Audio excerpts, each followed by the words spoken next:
many parents, unfortunately, always fail to realize this. Our children are not our property. They are just entrusted to us. We are the guardians. We are like St. Joseph who watched over Jesus. They don't belong to us. We cannot make use of them as we like. Our duty as parents is to make sure that these children will truly become children of God. That is the task of parents. It is not for you to possess them. That's why when parents possess their children as if they are gods, they will get into trouble. Because when the children grow up, when the children have their own life, when the children need to undertake a vocation, like joining the priesthood, then you might think twice. But this is not your property. As parents, our task is to help them to find a vocation, help them to serve God. That is our first duty. And you, in helping your children to find God and to serve God, you also fulfill your vocation as a mother.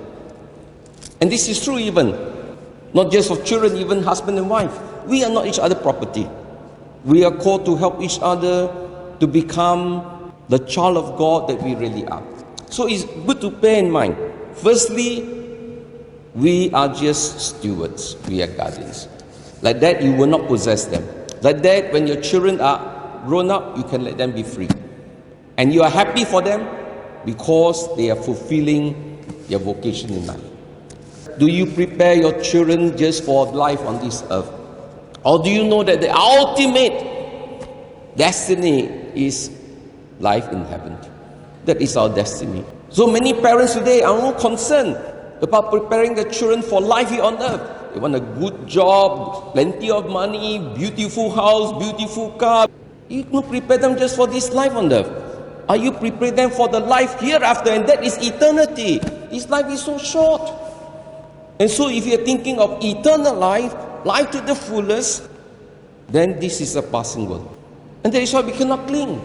We cannot cling to our spouse, we cannot cling to our children. This is part of growing up. This is part of the journey. So we have to ask ourselves, am I really preparing them for eternal life? Will they, at the end of the day, reach heaven? They can be very successful on this life. They live for themselves. They care for themselves. And they won't reach heaven. So sometimes when our children lose faith, it is because we parents, we are not exemplary in our faith. So it's a question of parents not just only being mentor of faith, but really living a Christian life, a loving life. Parents loving, caring for one another, forgiving one another, encouraging one another, uplifting one another, showing our children how to forgive, how to love, how to make sacrifices. This is what inspires our children in faith. What we do as mentors actually will help our children to deepen their faith life.